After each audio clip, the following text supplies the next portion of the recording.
Speaker. My question is this. What does the minister's government think? Why does the minister's government think it's acceptable to set the income cutoff for drug coverage lower than the poverty line, Mr. Speaker? The Honourable Minister of Health. Thank you very much, Mr. Speaker. Mr. Speaker, the member opposite brings up a valid point when it comes to the cancer treatment or the program that he talks about. And the program that he talks about was one that was created a number of years ago to try to help a very small segment of our population. And Mr. Speaker, I know through the Working Families Primary Care Program, the one that we were trying to develop, we're trying to encompass this program as well as some other ones that have not been fair to Nova Scotians, and making sure that they have the coverages that they require. And I look forward to announcing that in the very near future.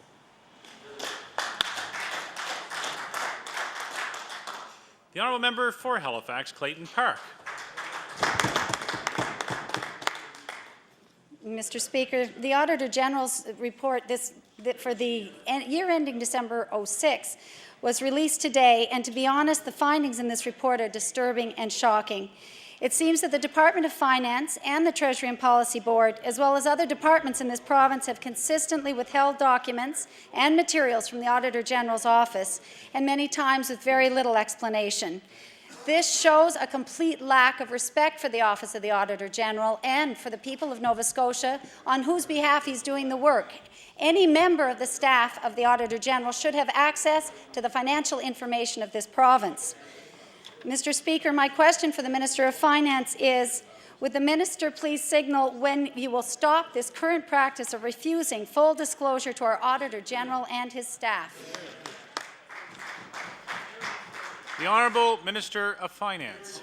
Thank you very much, Mr. Speaker, and through you to the honourable member, I can indicate to you that the staff of the Department of Finance and other departments fully cooperate with the Auditor General.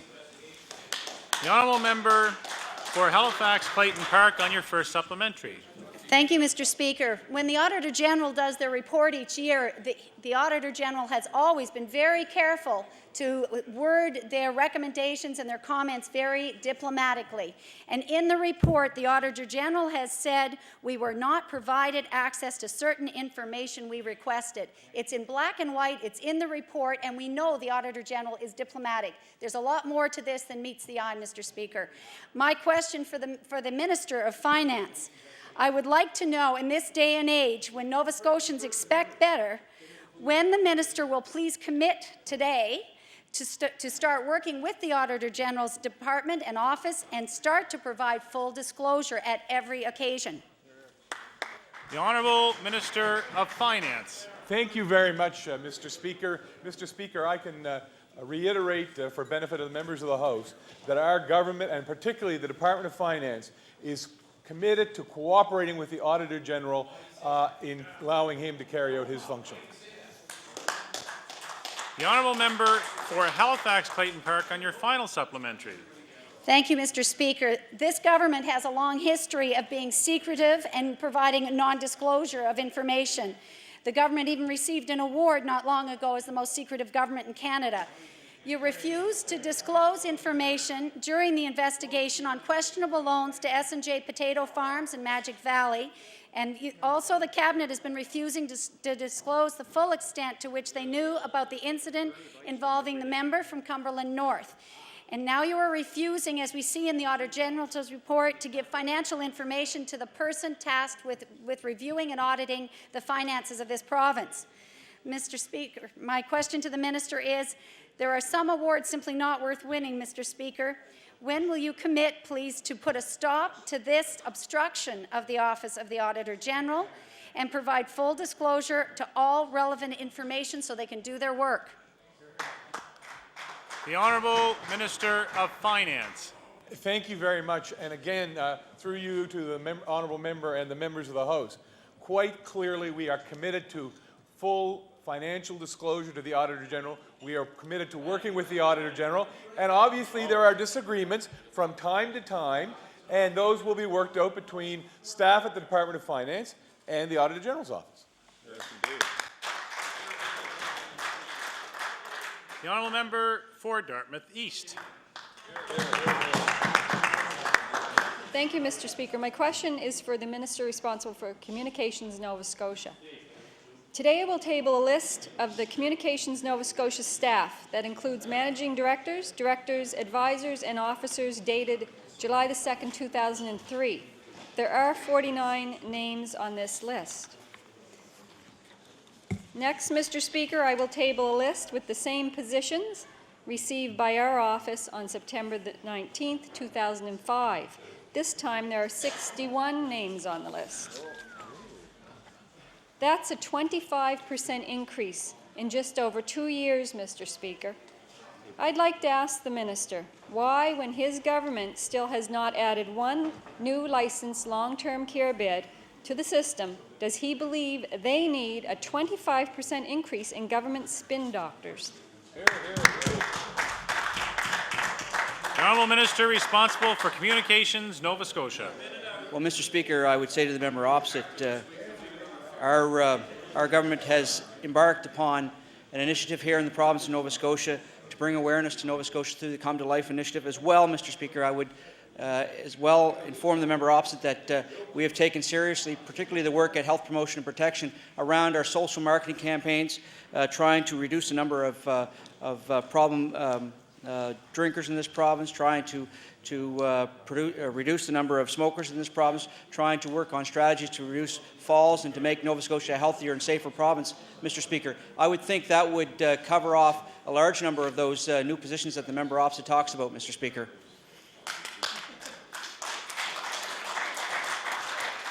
Honourable Member for Dartmouth East on your first supplementary.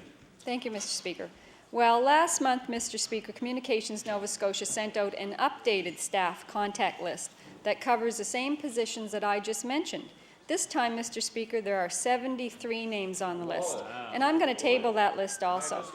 This means that over the past 3 years, there has been a 49% increase in the number of government spin doctors, while residents, for example, in Shelburne and other areas, can't even access a family doctor.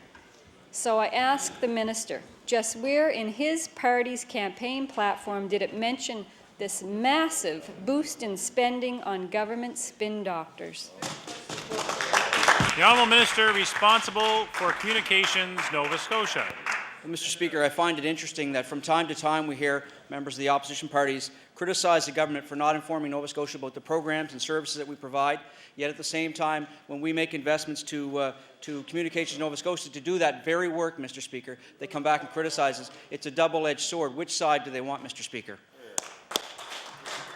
The Honourable Member for Dartmouth East on your final supplementary. Well, perhaps, Mr. Speaker, this is what the government does mean when they say that they're trying to stop the outflow of young professionals, because they've just single-handedly tried to solve the problem by hiring them, all as government communication staff. Mr. Speaker, this $1.6 million would have gone a long way in helping, let's say, the pork producers in Nova Scotia achieve their plan. So I ask the Minister, why did you choose to spend $1.6 million more on salaries for communication staff instead of a plan that could help Pork Nova Scotia reach sustainability? Hear, hear. The Honourable Minister responsible for Communications, Nova Scotia. Mr. Speaker, I thank the member opposite for the question. I think the simple answer is that we listen to Nova Scotians and to the opposition parties, that it's important for us in the province of Nova Scotia to make sure that Nova Scotians were aware of the programs and services we provided, and therefore we utilized the services of Nova Scotians to help do that. And Mr. Speaker, I think the answer speaks for itself. The Honourable Member for Halifax Citadel. Thank you, Mr. Speaker. Mr. Speaker, my question is for the Premier. Immigration is an issue of vital importance to the future economic and social development of Nova Scotia, especially rural Nova Scotia. And one of the chief architects and agents in promoting this government's immigration strategy has been the Cornwallis Financial Group. The Attorney General recently submitted that this government has lost the trust, confidence, and belief in Cornwallis Financial, alleging that Cornwallis collected more than $400,000 in unwarranted fees. My question for the Premier is, does the Premier now regret giving this contract for the nominee program to Cornwallis Financial, while he was Minister of Immigration? The Honourable the Premier. Mr. Speaker, I will refer that to the acting minister. The Honourable Minister of Finance. Thank you very much, Mr. Speaker. And in answer to the honourable member's question, quite simply, the government of Nova Scotia determined that the program could be better administered through the Department of Immigration. That's what our decision was, and as a result of that, the services of Cornwallis Financial were no longer required. The Honourable Member for Halifax Citadel on your first supplementary. Thank you, Mr. Speaker. That question was really about the Premier's judgment and his ability to benefit from hindsight and reflection and his capacity to learn. Mr. Premier, your government refused to renew a contract with Cornwallis last year, stating that the company prevented auditors from examining their records. Your government is now accusing your former partner, which made substantial donations to the Conservative Party, of retaining fees to which it was not entitled under Canadian immigration law. I'd like to ask the Premier why he was not aware of these practices when he was Minister of Immigration. The Honourable the Premier. I refer that to the acting minister. The Honourable Minister of Finance. Thank you very much, and to the honourable member, as I indicated earlier, the decision was made to have those services provided internally, and that is really all to be said. The Honourable Member for Halifax Citadel on your final supplementary. Thank you, Mr. Speaker. Mr. Premier, you were minister responsible for giving an extremely lucrative, untendered contract to this company without any public request for proposals or bids. In April 2005, in this House, you said, "The fact of the matter is we have a contract with Cornwallis Financial and the provincial nominee program is working very well. Cornwallis Financial brings a great deal of experience. It brings a great deal of professionalism towards this. Will the Premier explain to Nova Scotians why they are paying for another situation in which he failed to ask the right questions?" The Honourable the Premier. Mr. Speaker, I should provide some clarification. In fact, the member is incorrect. I was not the minister at the time that contract was signed. The Honourable Member for Halifax Clayton Park. Thank you. Mr. Speaker, my question is for the Premier. The Auditor General's report released today shows that only 48% of the recommendations from 3 years ago have been implemented by government departments. The other 52% are either in progress, which after 3 years is a pretty pathetic rate, or they have been refused altogether.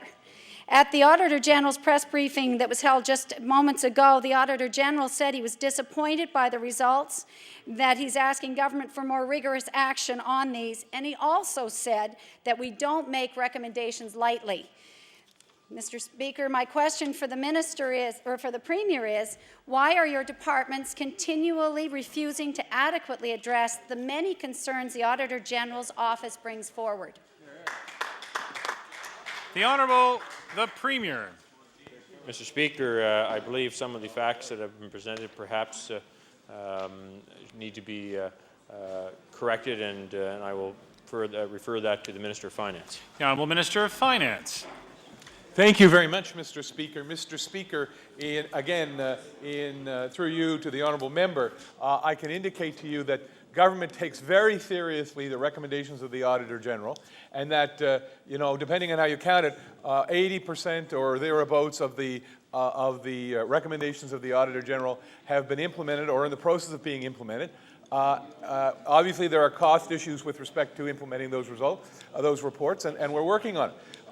The number actually rises to significantly higher than that, though, Mr. Speaker, if you allow for the fact that the report's recommendations of the Auditor General that were not implemented in many cases were to universities. And government does not directly control universities, and I'm not sure the honourable member is advocating that the government take away the independence of our universities. The Honourable Member for Halifax Clayton Park on your first supplementary. Mr. Speaker, my point is there's a trend here in the government. It isn't just 1 year where you haven't implemented your recommendations, it's 2.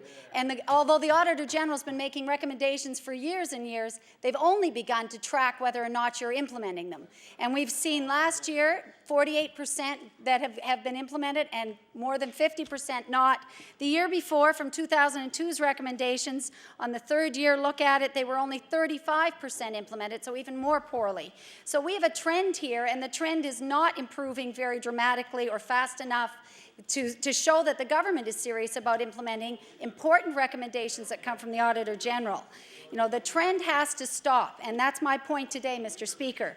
My question is, would the Premier, and it is to the Premier again, Mr. Premier, will you personally send a directive out to the departments that they are to begin immediately working more vigorously to address the past and current Auditor General recommendations? The Honourable the Premier. Mr. Speaker, through you to the member, we take the recommendations very seriously. The Department of Finance and the respective departments do a considerable amount of work. Mr. Speaker, with regards to those recommendations, the Minister of Finance has already provided an update as to the large percentage of the recommendations that have already been able to move forward and the number that are in progress. And we'll continue, Mr. Speaker. We have a deep respect for the recommendations put forward, and we'll continue that close relationship. The honourable member for Halifax Clayton Park on your final supplementary. Well, Mr. Speaker, this really signals an issue of leadership on behalf of the government, because I believe that the staff at the bottom of the departments, all the way through the departments and throughout government, take their cue from the top. So it's very important that you signal personally that you want this done right away, that you want to see a change in the culture in government, and that information that the Auditor General needs is provided, and that the recommendations are acted upon.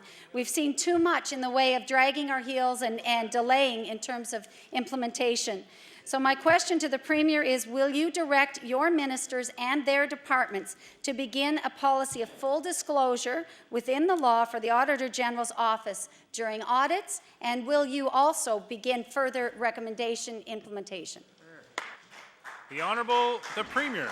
I'll refer that to the Minister of Finance, Mr. Speaker. The Honourable Minister of Finance. Thank you again, Mr. Speaker. Mr. Speaker, I can reiterate our government's commitment to working with the Auditor General to implement his recommendations.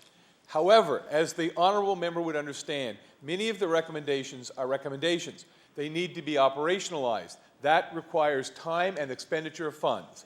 And there is only a limited amount of either, but I want to assure the member and the members of the House, through you, Mr. Speaker, that our government is committed to implementing the Auditor General's report, and management will do that, and the direction comes from very high in government, Department of Finance, and from everywhere else in government, that we want to do what we can to make our system better. The Honourable Member for Halifax Needham. Thank you very much, Mr. Speaker. Mr. Speaker, my question through you is for the Minister of Environment and Labour. Mr. Speaker, the government is very well aware that there have been issues confronting many employer and employee groups when it comes to pension funding. In a few cases, Mr. Speaker, the government has taken some limited action. In fact, in April 2005, the Cabinet made a partial exemption for the solvency requirements for universities. And Mr. Speaker, then under pressure from current and former members of the Halifax Regional Municipality employees, they made a few changes which they announced a few months ago to provide some relief from solvency requirements for municipal pension plans. I want to ask the Minister, Mr. Speaker, why does it take an orchestrated campaign by current and future pensioners to force your government to act in these matters? The Honourable Minister of Environment and Labour. Thank you very much, Mr. Speaker, and I appreciate the opportunity to speak on this issue, because the issue of pensions and the solvency of those pensions is a very, very important issue.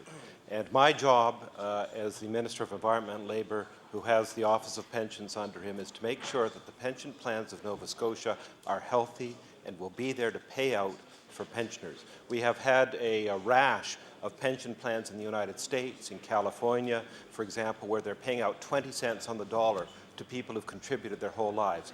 Therefore, Mr. Speaker, my answer to the honourable member is that I tread very, very cautiously as Minister in doing anything that would put pension plans in jeopardy. And that's why, when it comes to pensions, I will be cautious, because my job is to protect the pension plans of Nova Scotians, and I will do that, Mr. Speaker. The honourable member for Halifax Needham on your first supplementary. Thank you very much, Mr. Speaker. And Mr. Speaker, perhaps there's one thing that the Minister and I would agree on, and that is the importance of strong pension plans. Mr. Speaker, there are a number of other organizations beyond the universities and beyond the municipal workforce in the province that are struggling with pension solvency requirements, Mr. Speaker. And the Minister would be aware of this. Last fall, we raised concerns on behalf of long-term care facilities, which the government claimed at that time they didn't seem to know much about. However, we also raised the concerns facing the stable, multi-employer pension plan members like those in the building trades, Mr. Speaker. They face, right now, an unnecessary reduction in benefits without some action on the part of this government. Yet to date, Mr. Speaker, the government has not addressed their concerns. So I want to ask the Minister, Mr. Speaker, through you, why is your government turning its back on the needs of the building trades members in these pension plans? The Honourable Minister of Environment and Labour. Thank you very much, Mr. Speaker. And categorically, we're not turning our back on the building trades. We work very closely with all the pension plans. And, Mr. Speaker, I've asked our Superintendent of Pension, and we have a very small department, but it taxed her to the fullest, to look at pensions across the province, and we have a proposal in that perhaps will enable us to do an even better job of that. Mr. Speaker, the member may be aware that in Ontario, they have hired an outside consultant to take a look at pension plans across the province of Ontario. If the province has the financial capability, my suggestion would be to do that here. Because, Mr. Speaker, I've had members of the caucus opposite coming to me on behalf of employers saying, lift the solvency. I've had members coming to me on behalf of workers saying, please don't do anything that would threaten the pension plan. Mr. Speaker, those contradictory messages, I understand, because MLAs come with their individual requests. But my job is to take care of pension plans for everybody, and I'll do that. The Honourable Member for Halifax Needham on your final supplementary. Very much, Mr. Speaker. Well, Mr. Speaker, I've always known that the Minister was somewhat clairvoyant.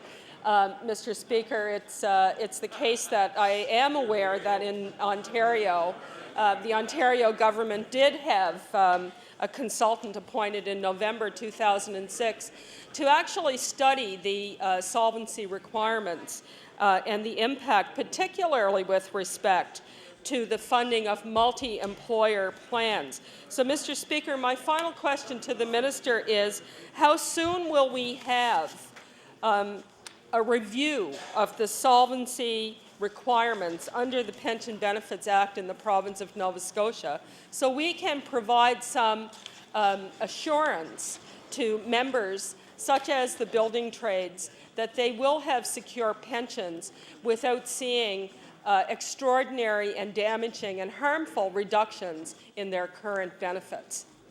The Honourable Minister of Environment and Labour. Thank you very much, Mr. Speaker, and I thank the member for her compliment, although I'd prefer the word prophetic rather than clairvoyant. But, Mr. Speaker, I can assure the member I'm working very hard on this very quickly. It's not entirely within my hands because there are financial implications, but I do think it's an important issue that I'm raising, and I thank the member for her concern as well. The Honourable Member for Dartmouth East. Thank you, Mr. Speaker. My question is for the Minister of Tourism, Culture and Heritage. In October 2006, Eric Wright, the coordinator of the Clam Harbour Sandcastle and Sculpture Contest, wrote to the staff in the Minister's department.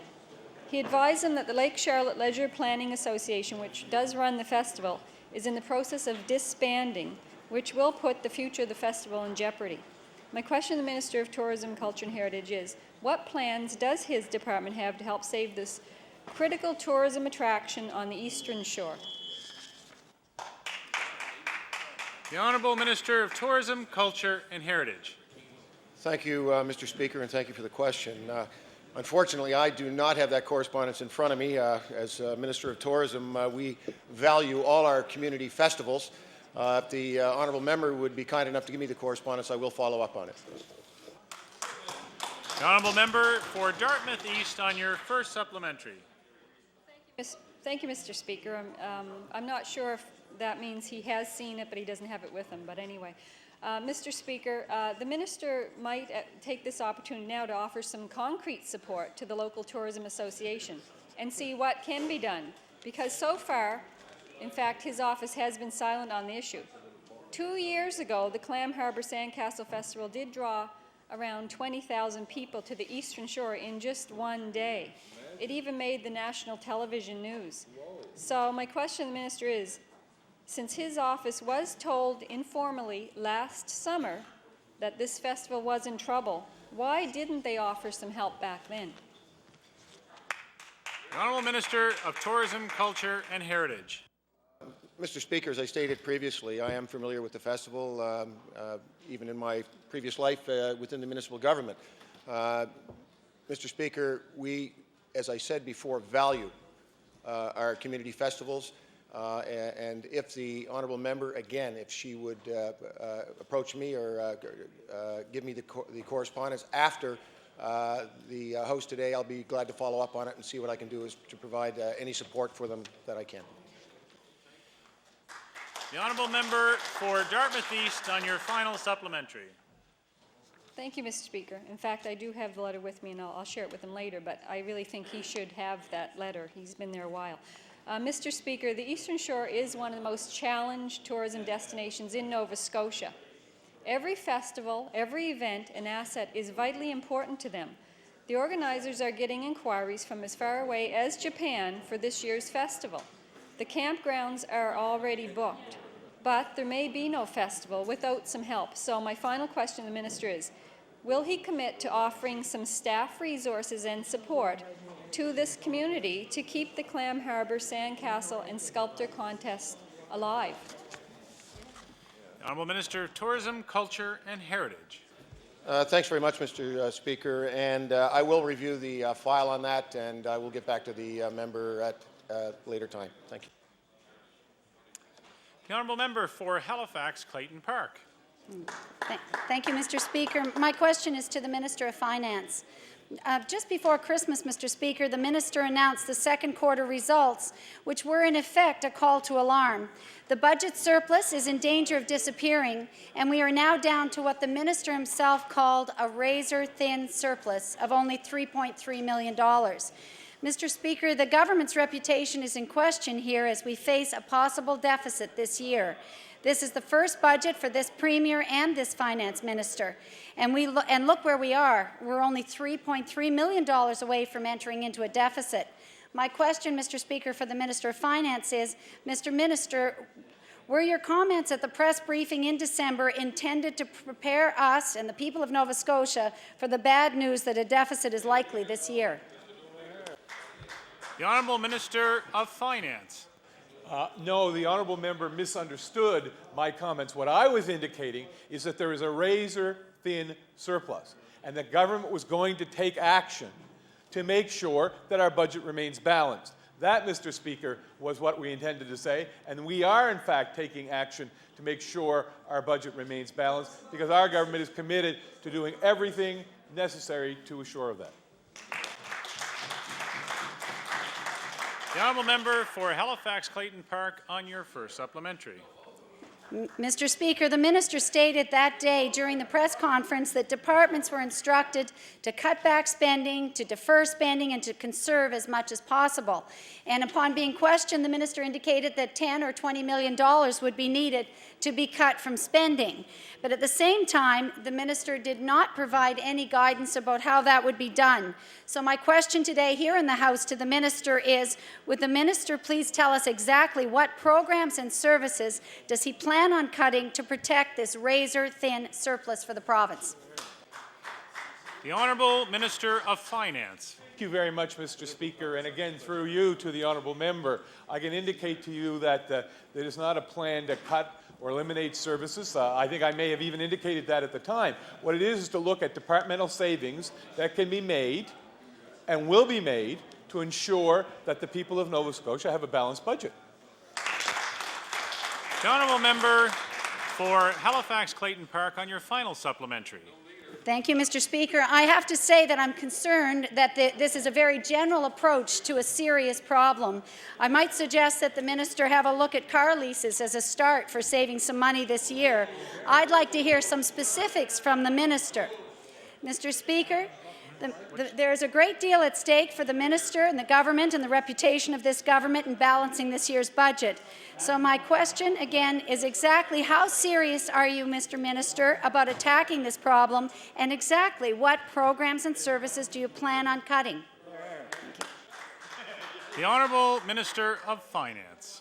Thank you, Mr. Speaker. Again, through you to the member, I think the member misunderstood something I had said earlier. I think what I was indicating is that there was not to be a general cuts in programs or elimination of programs, but to put in place administrative savings that would provide the balance that we need for Nova Scotians to be assured that the budget will be balanced.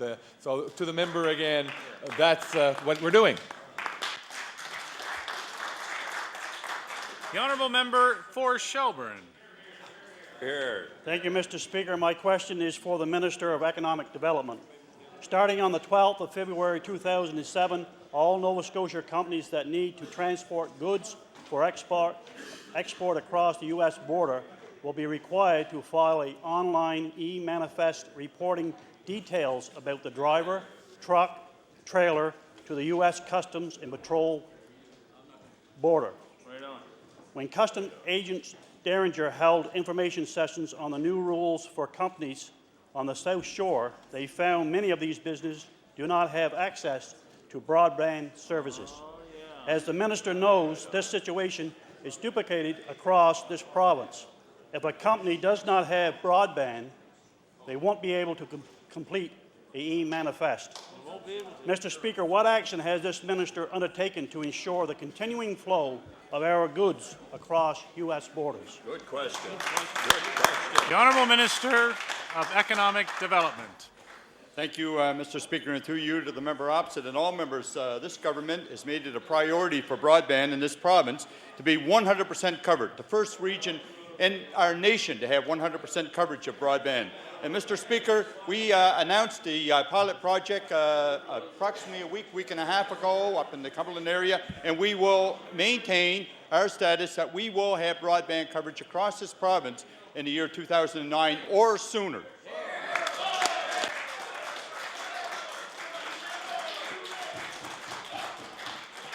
The Honourable Member for Shelburne on your first supplementary. Mr. Speaker, the date that I heard in the earlier questions was February the 12th, 2007. Mr. Speaker, this is going to have a negative impact on rural business still patiently waiting for this government's promised broadband access to the internet. Right on. Transportation companies in our rural areas stand to lose business and jobs. Primary industries such as fishing, lumber, and Christmas trees will lose quick access to their markets. Right. Waiting until 2009 for broadband services is not an option for these businesses and their employees. Mr. Speaker, when will the minister going to show at least some sense of urgency regarding the provision for this basic technology, broadband, for businesses owners facing U.S. custom deadlines? Right on. The Honourable Minister of Economic Development. Thank you, Mr. Speaker, and I can assure that member and all members of the House that this minister takes his job and his responsibilities at heart, and I will do my utmost best But I will also tell you, Mr. Speaker, that member is also a member of the same RDA association that I'm affiliated with in Southwest Nova. Southwest Nova is taking the leading role to have another pilot project in the Southwest region. Maybe that member should sit down with this RDA association and see what they are planning for the upcoming year, Mr. Speaker.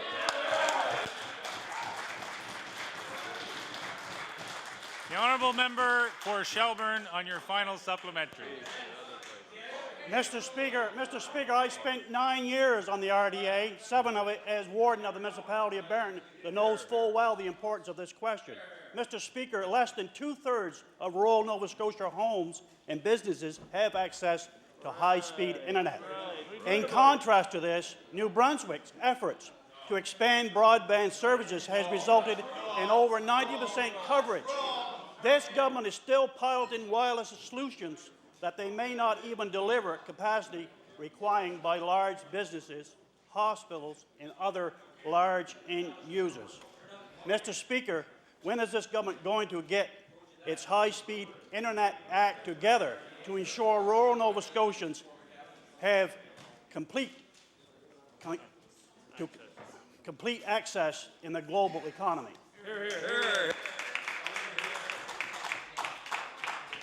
The Honourable Minister of Economic Development. Thank you, Mr. Speaker. I happen to have been in my previous life a private business owner, and I know what broadband is to all regions of our province. And Mr. Speaker, I happen to have been the warden for my community. For 11 years I was on my local council, and I sit on the RDA Association. I've listened, and we do planning in our communities, and we know what the priorities of our communities are, Mr. Speaker. That's why the RDA Association is working with this government, and this government is taking the lead role to make sure we're the first region in this nation to have broadband across our province. And I suggest, Mr. Speaker, that that member go back and get his researchers to look and make sure of his stats on the New Brunswick government's broadband service, Mr. Speaker.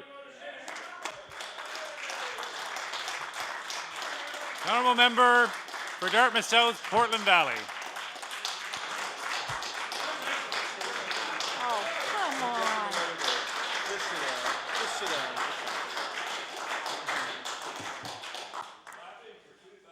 Order, please. Order. Regrettably, the time allotted for a question period has expired. The honourable member for Cole Harbour Eastern Passage on opposition business. Yes, Mr. Speaker. Can you please call resolution number 1411? Resolution 1411. The honourable member for Shelburne. Thank you, Mr. Speaker. I want to thank Mr. Speaker for the opportunity to debate the resolution number 1411. Therefore, it be resolved that the House of Assembly encourage the Minister of Health to announce the start date of construction for a long-term care facility for Western Shelburne County.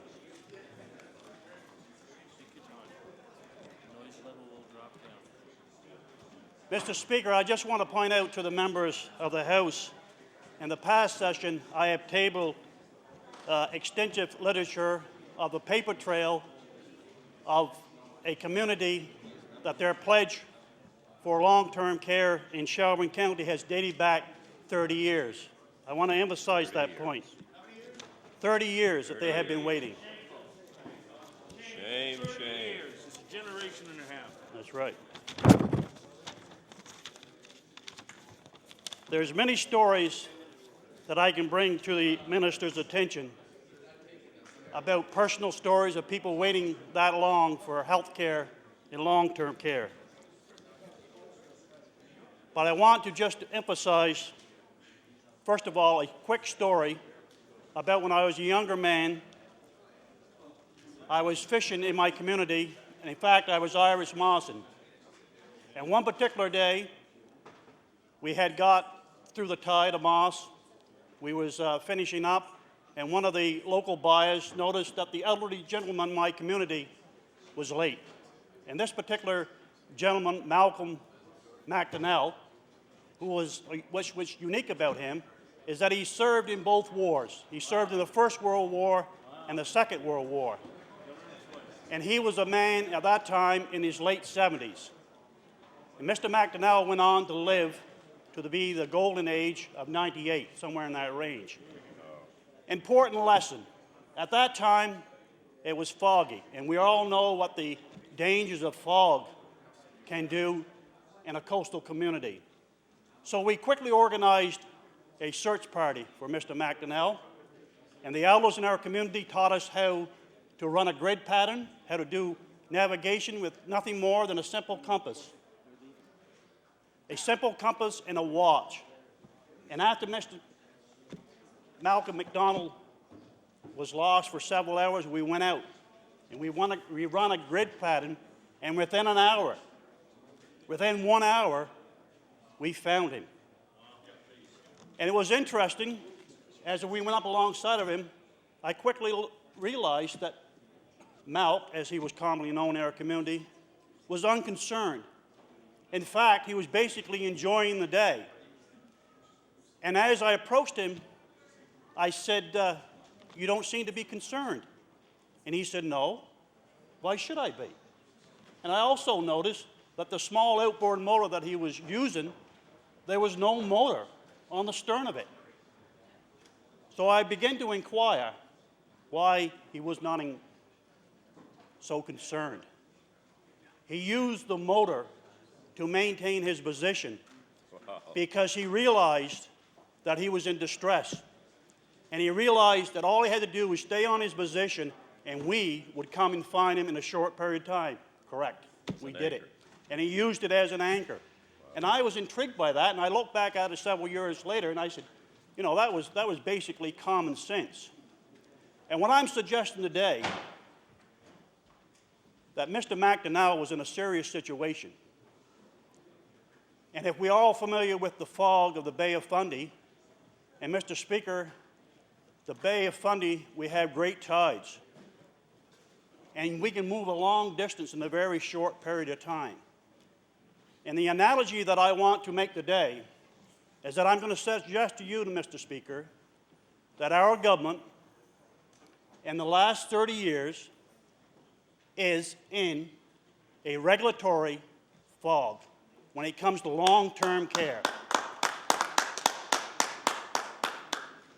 We have watched, and like I said earlier, we had documented proof. We had the blueprints of a design of a home in our committee, in our community, that was going to be built 30 years ago. 30 years. 30 years ago. Shame. And it's interesting that this regulatory fog is moving from our coastal communities and is moving inland. And we're being threatened by hospital closures. We're being threatened by regulatory policies that's preventing home option care for our seniors and people that needs that service in our communities. But Mr. McDonnell had it right. He knew what he had to do, and he did it without any hesitation. This was a survivor. He survived 2 wars. 2, not 1, but 2. And he did not want to go out into that sea or on the rocks or the shoals of what we call public flare in healthcare. They were dangerous places for him to go. So I think what we've done here today is to realize, and I can present a lot of this information and a lot of human stories of how we patiently waited for this to be built. And I can take you back to the election. And when it was quick to be pointed out in a number of debates, and our friends from Middleton, Nova Scotia, my former school teacher, Mr. Atkinson, stood there, and his community was promised. And they suggested that it was no more than campaign literature. And it was also suggested that the community where I represent, the Barrington, we had a letter. So we have been waited for 30 years. We have been promised. We have documentation dating back the whole time. And we have suggestions that this is going to be built in a short period of time. So now's the time to get it right. Now's the time to get it right. Now's the time to make an announcement. So we're asking the minister not to make these people of Western Shelburne County wait any longer. It's a simple solution. And the anchor, Mr. Chairman, or Mr. Speaker, the anchor is the budget of this particular government. We should not hesitate. We should not make these people wait any longer for the services that are required in this community. Do you allow an introduction? Yes, I will allow an introduction. Order, please. I want to thank the honourable member for Shelburne for permitting an introduction. I'd like to recognize the Honourable Minister of Health on that introduction. Merci beaucoup, Monsieur le Président. Thank you very much, Mr. Speaker. Quickly, and I want to thank the member opposite for allowing us the time to do this introduction. I probably could have done it in a couple of minutes when it was my turn to speak, but I want to introduce some students from a school in my riding, from École Parent-en-Bas. And of course, with a number of teachers, and I know there's a lot of them there, but I would like to introduce a lot of the students as well. So with a quick introduction, I'd like to give them the warm welcome of the House. I know there's lots of stuff going on, and I urge them to stick around, maybe listen to a little bit of the speaking, and yeah, it is always this exciting. So if I could rise, and I'd like to ask you all to rise and receive the warm welcome of the House.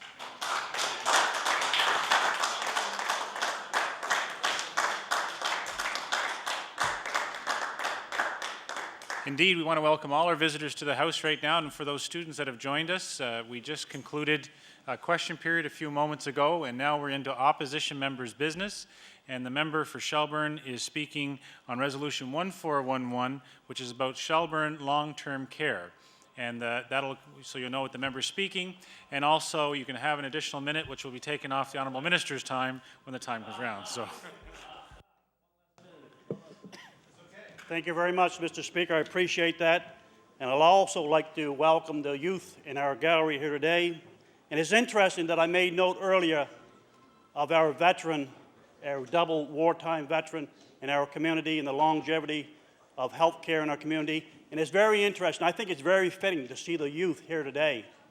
And as we talk about this, because this is about the future of our communities, our coastal communities. And I can assure you, of all the press that we received in this particular session, that this is one of those issues that's very important. Right. And I believe the minister senses that. And it's interesting to know that we come basically from the neighboring communities. Right. And my grandfather moved from his particular community in 1905. 1905, two brothers moved to Woods Harbor, Shelburne County, and they shared all their income, all their cares. And also, my father, or my grandfather, was on the council at the time in Barrington. They had access to a lot of money, and they looked after their seniors in that community. If somebody needed wood, if somebody was sick, or they just simply needed care of the community, they were looked after. And this is what I'm asking the minister to do, to look after the people in these coastal communities, because we are being engulfed by a regulatory fog across this province. And I'm going to suggest to you, Mr. Speaker, that the documentation has been very clear for 30 years. And I'm going to ask, through you, to the minister, here is an opportunity to set the record straight. Here is the time to get a successful story out of this week in this House. And now's the time to make the announcement of when that date's going to be for the starting construction. Thank you. Thank you. Thank you. The Honourable, the Minister of Health. Thank you very much, Mr. Speaker, and it is my honor and I'm very happy to stand and speak on this issue, as I have in the past, as I had when the member opposite, of course, was the warden, and since then, since he's been elected as MLA for the constituency of Shelburne. And it gives me an opportunity as well to talk about the continuing care strategy, the things that we're trying to do, not only for the residents of Western Shelburne County, but as well for all Nova Scotians, as well across, of course, this great province of ours. Now, like many other provinces, Nova Scotia's population is aging. It's very fitting that, of course, we have students visiting us in this legislature, but really, if you look at that, our youth, of course, are almost a minority population now, where our seniors are quickly outpacing them. You know, ultimately, we need to be focusing a little more on our seniors and making sure that they have services available. Something that's scary as far as facts go is that each month, nearly 700 Nova Scotians turn 60. Matter of fact, my mom just turned 60 a few days ago. Of course, I won't mention that a whole lot what the date is, but happy birthday, Mom. Already our population is the oldest in Atlantic Canada and the third oldest in Canada. Seniors now number about 133,000, and that number is expected to be double by 2006. Combined with that, Nova Scotia has the lowest disability-free life expectancy in the country and some of the highest rates of chronic disease, and more people living with cognitive impairment and dementia. The demographic shift we're experiencing is unprecedented. Its effects are more intensified by the geographic shift as people move to our urban areas. So then the question becomes, what services are needed and where? Our government took on the challenge of finding an answer, not just for today, but for generations to come. And regardless if you live in Yarmouth, Kentville, Ingonish, or Barrington, having a place to call home is deeply important to each of us. Nova Scotians have told us what they want, and they want to remain in their own homes as long as possible. And they want to do as much for themselves as possible. And they want to make their own choices about lifestyle. And they have given our government an agenda to build on what already exists in our communities, to further develop local solutions that meet their needs, and to ensure that the support and care that they need are in place when and where they need it the most. And that vision, created by the people of Nova Scotia, is one of our government will bring to life. And how we're turning words into action is laid out in Nova Scotia's continuing care strategy. It outlines how we will be providing programs and services in homes and communities throughout our province. We know that this approach is most economical, and we know that it affords individuals and families the highest level of independence and quality of life. And we know what Nova Scotians want because we took the time to ask. It is not the time for Band-Aid solutions. It is the time to get it right. The continuing care strategy is ambitious and comprehensive. Our carefully outlined plan that will help individuals and families be healthy, active, and independent in a place that they can call home. Mr. Speaker, this is a 10-year roadmap that outlines how our government will significantly enhance and expand continuing care services for all Nova Scotians. Today's continuing care system provides a range of help from home, self-managed and long-term care, to adult protection and care management for people with physical and mental health needs. Nova Scotians have told us that they want these services and, of course, more.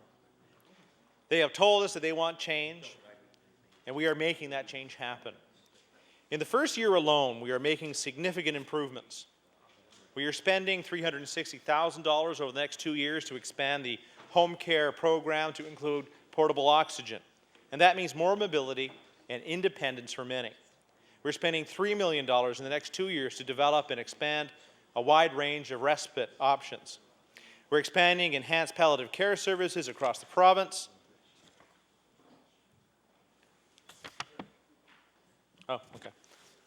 We're expanding enhanced palliative care services across the province so that families have more choices at one of the most difficult times in their lives.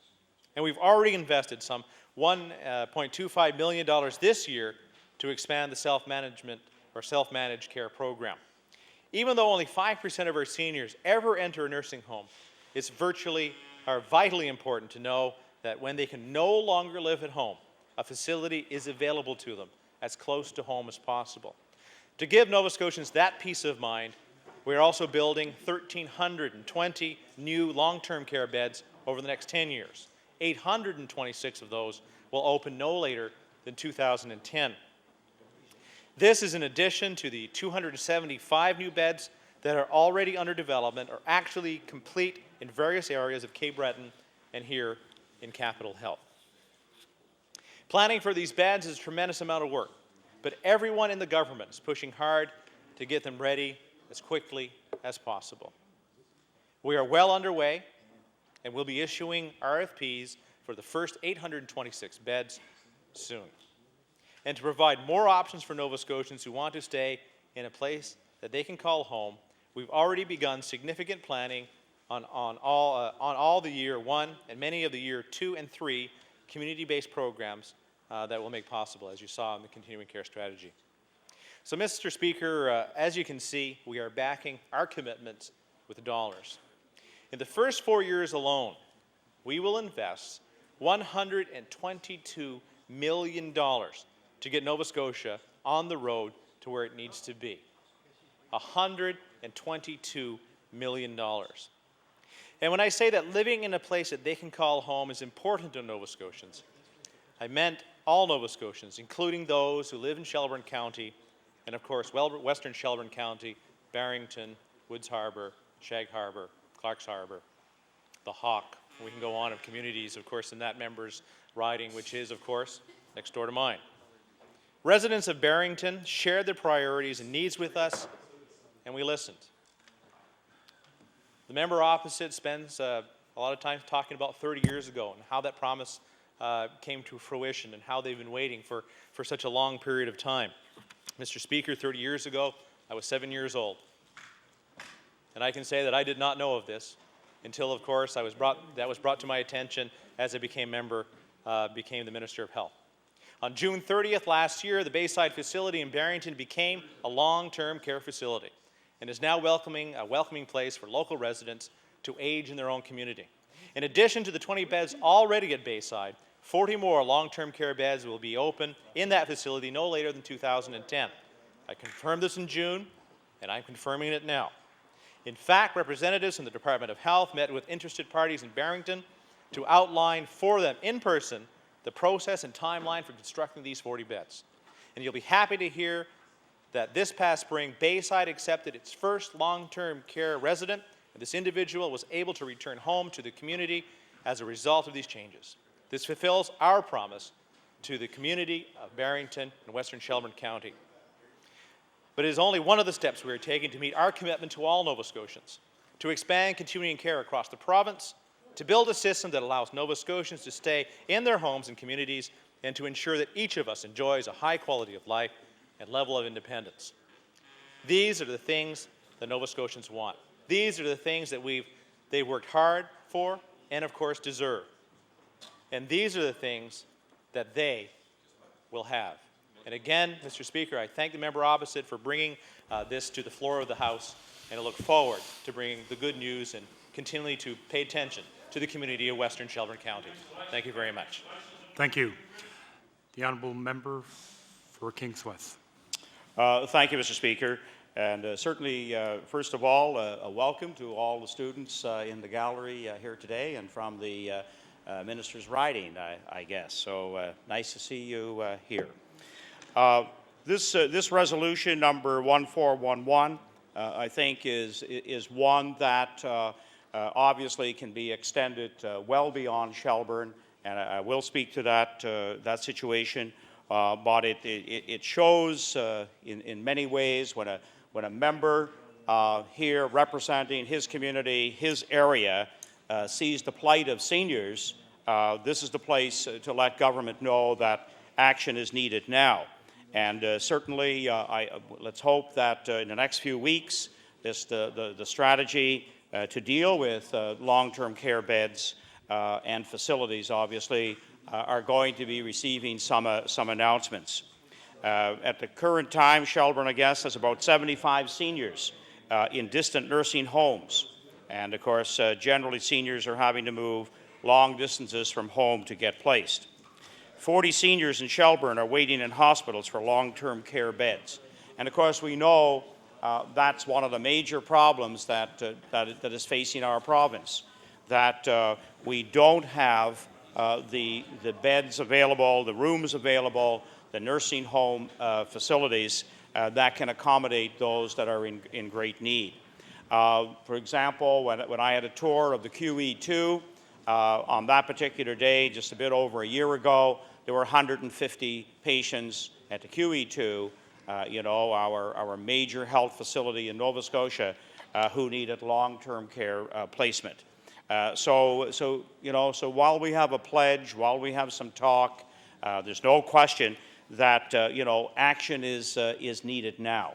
And many of these patients who are in our hospitals have been there for some time. Just a week or so ago, in visiting the Valley Regional Hospital, there were 2 patients from my riding there, stroke victims who need to be placed in long-term care facilities. They're not going to have the kind of recovery that will allow them to be in their home and be independent.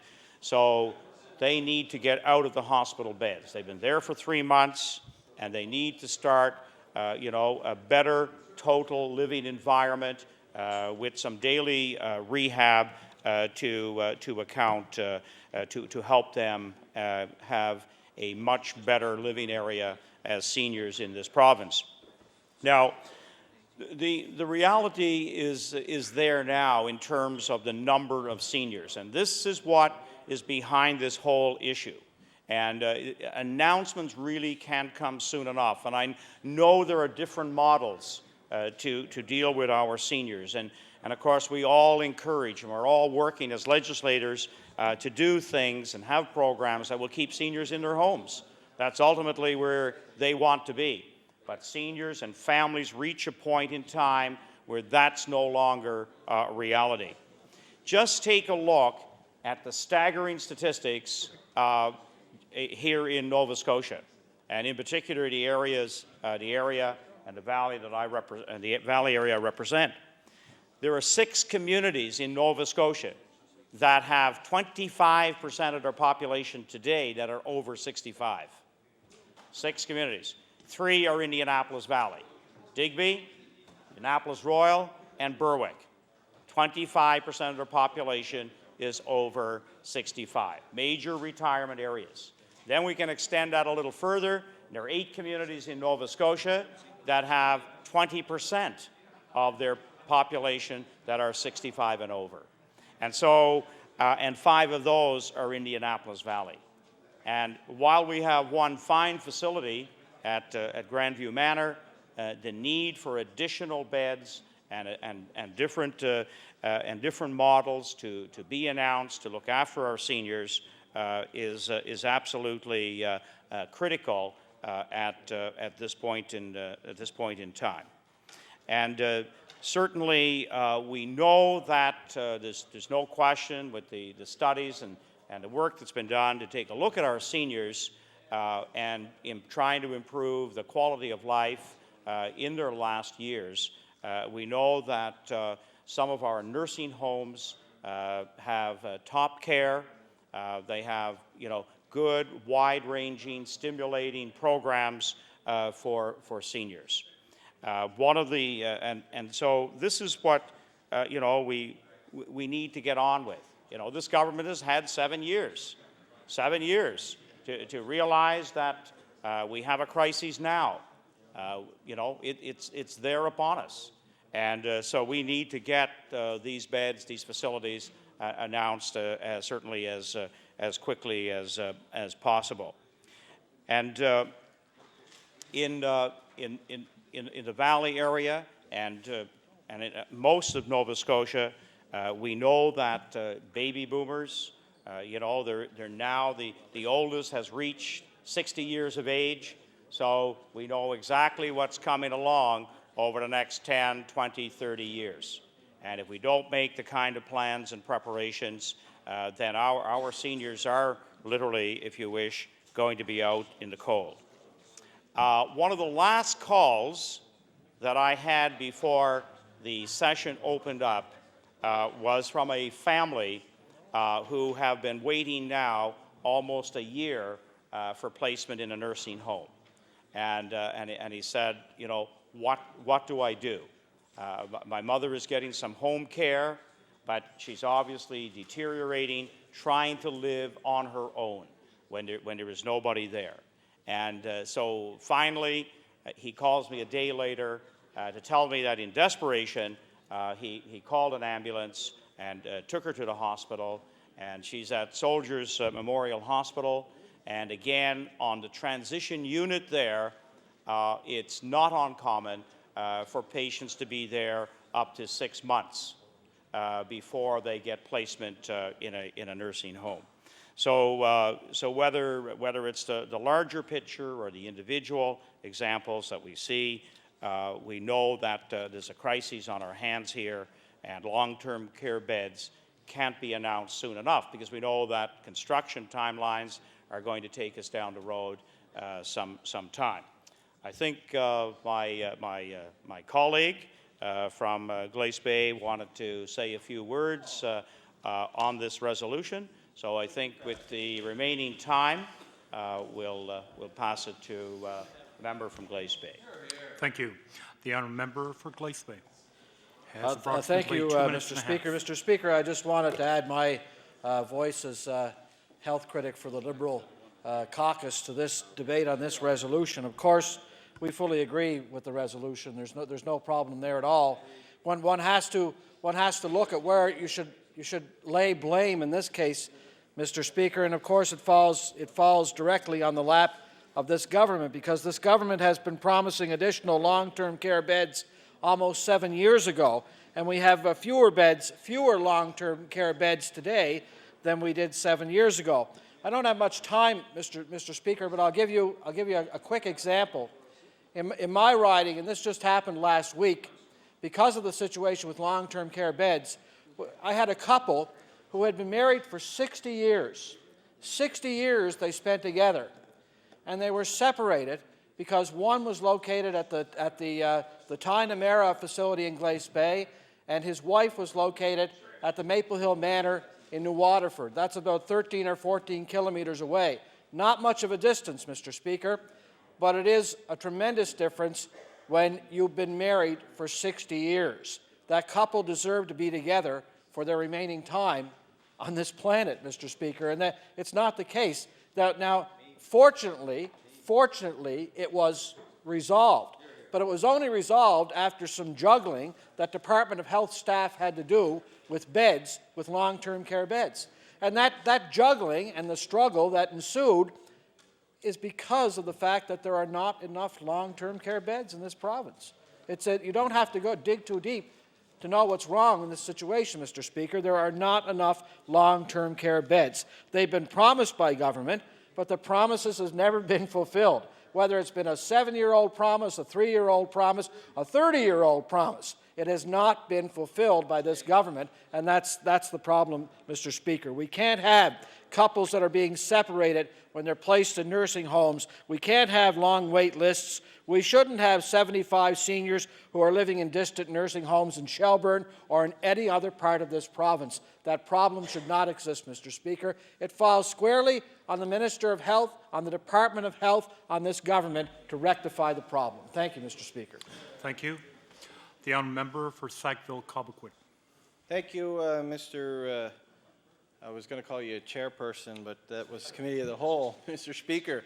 I'm glad to stand on behalf of our caucus as the health critic to talk about Resolution 1411. I want to thank the member from Shelburne for bringing this forward. It's an important issue in his community, and I think it says a lot to why this member is actually here today, Mr. Speaker. He's here today because the people of Shelburne County and Western Shelburne County have been after governments for years and years and years to address a serious issue in their community, and that's the lack of long-term care facility and beds to properly supply and hopefully give the dignity to the seniors in that part of the province, Mr. Speaker. So I want to thank the member for Shelburne County to bring this forward, and I don't understand, and I'm concerned why the government wouldn't even actually accept this resolution and actually have the Minister of Health stand in his place and give a date of a construction date for a nursing home in this part of the province. in Western Shelburne County, Mr. Speaker, as the member stated earlier. They've been waiting 30 years. They've been promised for 30 years for a facility in that part of the province. 30 years, Mr. Speaker. I was 6 years old when the residents of Southwest Shelburne County started their fight with government to be recognized for the need for a long-term care facility. That's pretty amazing, Mr. Speaker. I was 6 years old when they started this initiative. It's hard to believe today that the seniors in that area haven't been given the dignity they deserve. And I could say, Mr. Speaker, that you could have this resolution apply to many rural communities across this province, not just Western Shelburne County. A lot of communities across this province, Mr. Speaker, could say the same thing and need the same thing. They need long-term care facilities. They need more long-term care beds, Mr. Speaker. And I've said it before in this chamber, and I'll say it again, around the issue that we have, the crisis in health care on all levels. Wait times for surgical procedures, wait times in the emergency room, Mr. Speaker, are contributed because of one reason, Mr. Speaker, and it's the number of beds. Many government officials, many Minister of Health prior to this one have always stated it's not a bed issue. Well, Mr. Speaker, I'm here to say today it is a bed issue. That's why we have such high wait times in this province. It's because of the lack of number of long-term care facilities in Nova Scotia and the lack of the numbers that we really, truly need. The minister stated here that he has come up with this strategy, a 10-year strategy to address some of the concerns in long-term care and the number of beds that we have in this province, Mr. Speaker. But let's see if we could turn back time. Imagine if we could turn back time, Mr. Speaker. The plan the minister has unveiled, this government has unveiled, is going to take 10 years to mature. Can you imagine if we could turn back time to the start of their mandate in 1999, if they started to look at this issue then? We'd be this mandate that they have, this vision they have for long-term care, number of long-term care beds could be almost maturing, Mr. Speaker. And maybe the waits we see in healthcare wouldn't be at the critical numbers that they are now, Mr. Speaker. This is a domino effect. When we don't have enough number of long-term care facilities to place our seniors in, it has a domino effect, a negative effect on health care on all levels, Mr. Speaker, on all levels. Right from the emergency room to waiting for knee surgery, Mr. Speaker. And I want to make it very clear that the government needs to recognize that, they need to understand that, and they need to accelerate their so-called plan or vision for long-term care in this province. The beds are needed now. They were needed yesterday. They were needed 30 years ago, Mr. Speaker. So to say that they have a plan in place and they hope that by 2010 they may have some of the beds up and functioning, Mr. Speaker, is truly just disgraceful, because it pertains to the dignity of our seniors, the dignity of our parents, our grandparents.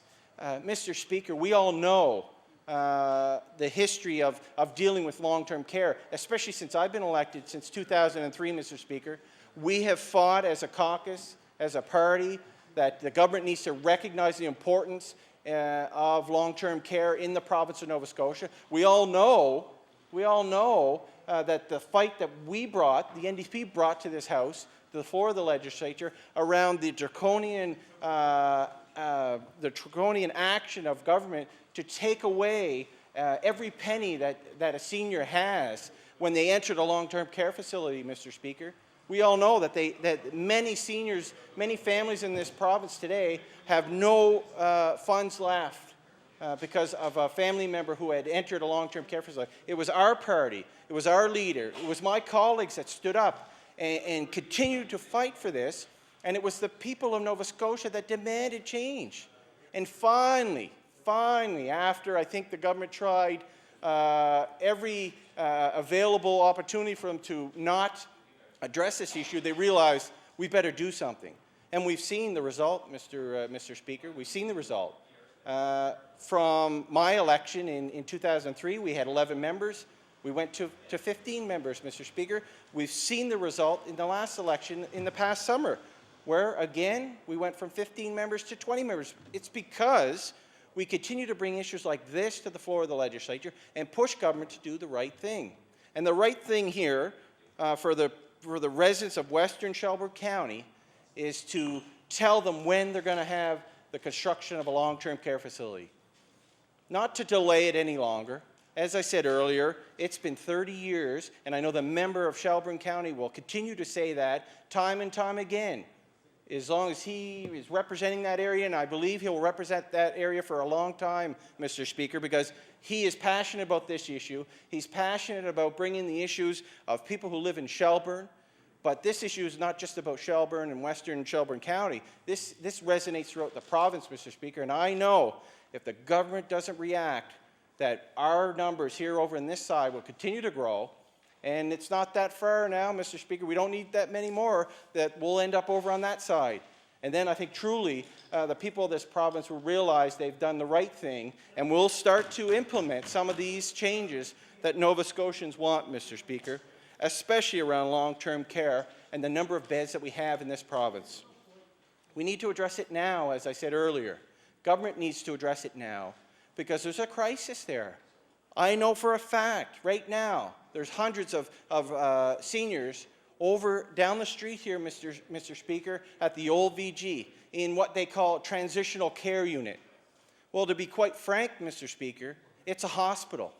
They're living in a hospital room. They're living on a floor of a hospital. It's not a long-term care facility. Yes, you can title it whatever you want, a transitional care unit.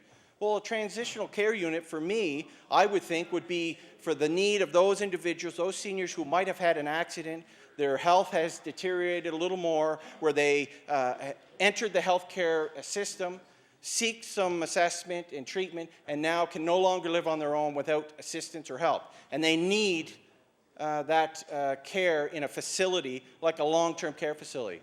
It's not meant for seniors and for individuals, for Nova Scotians, to be there for a year or more.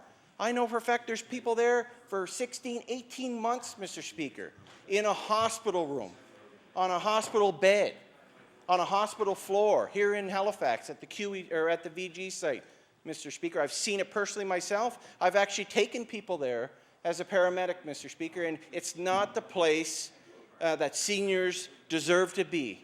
It's not showing the dignity that we should be showing to our seniors and to those who need care in a long-term care facility. And that's the main message, Mr. Speaker, the dignity of our seniors, the dignity of the families who have dealt with someone who needs long-term care placement, Mr. Speaker. It's a very difficult decision for someone to make, a spouse or a family, to have someone enter a long-term care facility. And right now, I don't think they're getting the services they need, and they're not getting the dignity shown to them by this government. And I think that's the most important thing. So I applaud the member from Shelburne County for bringing this forward, and we'll continue to fight, and I know he'll continue to fight, to ensure that not only people in Western Shelburne County get the beds and the facilities they need, but the people across this province get what they deserve and what is ultimately our focus and our ability to give it to them, Mr. Speaker. We'll continue to fight for that. Thank you. Honourable Minister of Natural Resources. Yes, thank you, Mr. Speaker. Order, please. The time for debate on Resolution 1411 has expired. The Honourable Member for Cole Harbour, Eastern Passage. Thank you, Mr. Speaker. Can you please call Resolution number 1409? Resolution 1409. The Honourable Member for Halifax Atlantic. Thank you very much, Mr. Speaker, and I welcome the opportunity to put forward the case in favour of the resolution placed on the floor earlier in this very brief session. I think I'd like to begin, actually, by reading from the current homepage of the Resource Recovery Fund Board Tire Recycling Program. The Resource Recovery Fund Board is an entity established for the recycling of waste materials in Nova Scotia. It talks extensively about value-added manufacturing and about funding the development of new industries. When it comes to the tire recycling program, however, the Resource Recovery Fund Board page indicates that the RRFB has taken over the collection of used tires in the province, and regularly scheduled pickups will take place at all registered tire retailers and salvage yards. That means the webpage has been updated since mid-December when the RRFB took this over. However, the page goes on cheerfully to tell readers and Nova Scotians and anyone else who cares to look that the uses of recycled tires are: once they have been transported to a recycling facility in the province, where they are processed into various sizes of rubber crumb. This rubber is remanufactured into products such as sports surfaces, carpet underlay, garden hoses, shoe soles, rubber mats, wheels, and speed bumps. There's a very lovely picture of a soccer field in New Waterford, which was constructed using recycled rubber crumb. There's unfortunately no reference to the fact that is not taking place at this time. It is not taking place as of the time that the RRFB took over the collection of tires, because the contract with Atlantic Rubber Recyclers had expired. That contract expired last summer, and the RRFB, as it tells us, is responsible for the recycling of some 900,000 tires in the province of Nova Scotia every year.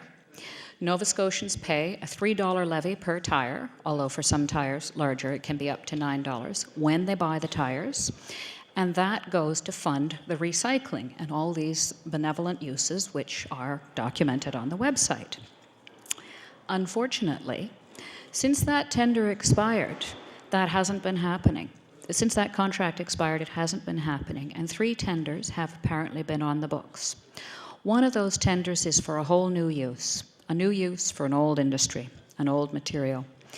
That tender proposes that rubber tires should be used as fuel in a cement kiln which is 30 years old, a cement kiln which has proven as recently as December that it is unable to cope with its originally intended fuel, which is coal, and a cement kiln which is not going to do a full retrofit in order to take care of tires. There is considerable debate about the use of tires as fuel. It is true that there are scientific studies have been tendered. The results haven't yet come in Nova Scotia. Scientific studies outside of Nova Scotia indicate that tires, however, being incinerated, and that is at the full 2,000 degrees incineration, which is considerably hotter than the Lafarge cement kiln is able to do. Some 1,600 degrees, I believe, is the stated temperature of the Lafarge kilns.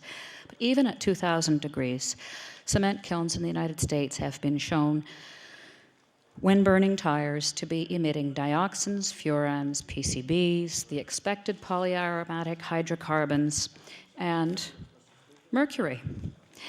I focus particularly on mercury because Nova Scotia, as I pointed out earlier today, has made its way onto the global map yet again. This time because the wetlands of central Nova Scotia, which I would note are not very far away from Brookfield, the wetlands of central Nova Scotia have now been marked as one of 5 mercury hotspots in eastern North America. The other hotspots in eastern North America are all near industrial centers. Nova Scotia is not considered to be such. This is simply from the burning of coal in Nova Scotia power plants, presumably the burning of coal in the cement kiln, which we have here, from the incineration of medical waste and municipal waste. And the bitter irony is that all of these things are substances which should be being dealt with under a recycling protocol. These tires are making their way into the air of our province. Cement kilns typically are assumed to have a plume some 100 kilometers wide. And if you take a 100-kilometer radius from Brookfield, just outside of Truro, you're covering a large amount of the population centers of the province, certainly most of the Halifax Regional Municipality, where 40% of our population are now concentrated. And given that we already have unconscionably high levels of asthma and other respiratory diseases in this province, it seems reckless, at the very least, to even consider that rubber tires could be used as fuel in a cement kiln. And it seems reckless to even consider that the Resource Recovery Fund Board, with its mandate of recycling, should consider that energy recovery from incineration is an acceptable form of recycling. One could recycle any organic entity for the energy, and I would defy you to, there are various ones I'm quite sure you wouldn't want to see recycled for simple energy recovery. There are stockpiles of tires building up at the moment.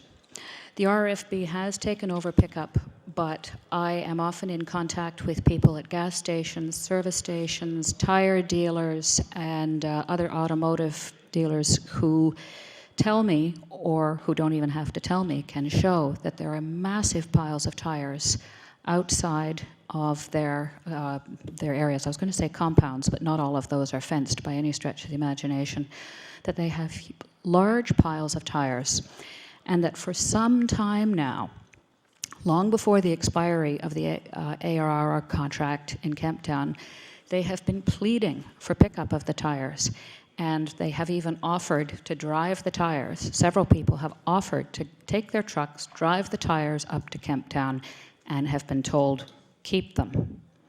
So, since they've been kept in all these places, now there's an enormous backlog of tires to be dealt with.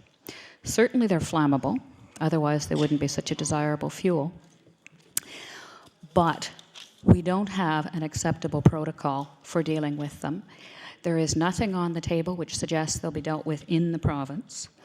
And there is nothing which suggests that the aged Lafarge kiln can be adequately repaired, shall we say, to deal with its originally intended fuel, let alone adequately retrofitted and monitored to deal with this new fuel, which is widely believed outside of Nova Scotia to be a particularly dangerous way of disposing of the materials. Burning garbage is not recycling, and I think that's the thing that we have to remember. At the heart of it, it is not recycling to say that setting fire to something and using the BTU recovered is an acceptable use. Right now, the state of Vermont is engaged in a lawsuit against the state of New York because, oh, sorry, I'm sorry. Wait, okay. Right now, the state of Vermont is engaged in a lawsuit against the state of Vermont against New York, because New York has approved, even on a trial basis, the burning of rubber tires as fuel in a paper plant. That case stands to have enormous repercussions, and at the moment the permission, which was only for a trial burn, has expired, so it's unlikely that that will be renewed. But if by extension you say that tires can be burned as fuel in any sort of a plant, that is the potential that we are facing. If the Resource Recovery Fund Board is willing to subsidize fuel, subsidize tires, ask the people of Nova Scotia to pay for the recycling, which is simply the incineration of waste material in any industrial or other setting where the recovery of BTU is of use, then we have a very dangerous potential on our hands. And I only worry about what sort of a message we are sending to the people of Nova Scotia if we say, burn it, get it out of the way. If you breathe it, never mind, but at least burn it. Thank you very much. Okay. Thank you, Honourable Member. Now recognize the Honourable Minister of Environment and Labour. Thank you very much, Mr. Speaker. And I want to thank the member opposite for bringing forth this resolution, a very important topic that should be debated here in this House and discussed fully. I do want to, before I get into talking about the issue for the Resource Recovery Fund Board, I do want to reiterate, because you talked about mercury and the fact that the coal that's being burned presently in the Lafarge cement plant is part of that mercury emissions. And as I said before, Mr. Speaker, one of the great strides we've taken forward is in mercury reductions. The testing that was done at Kejimkujik plant, unfortunately, indicates that that we have to deal with this not only within our own province and within the country of Canada, but deal with it as well on a continental issue because the mercury that was picked up there was transborder mercury. And that, of course, is the honourable member knows that the environment is a global concern. But we are making some steps in mercury reduction. The honourable member referred to the $3 fee, and I just want to be clear about this. I think there's a little bit of misunderstanding about the $3 fee because that's levied for, by and large, for the collection of and management of these used tires. And whether or not they are recycled, they still have to be collected and properly processed, Mr. Speaker. Collection and processing costs money, and that's where the $3 is going. I think it's also wrong to say that dealers have piles of tires left right now.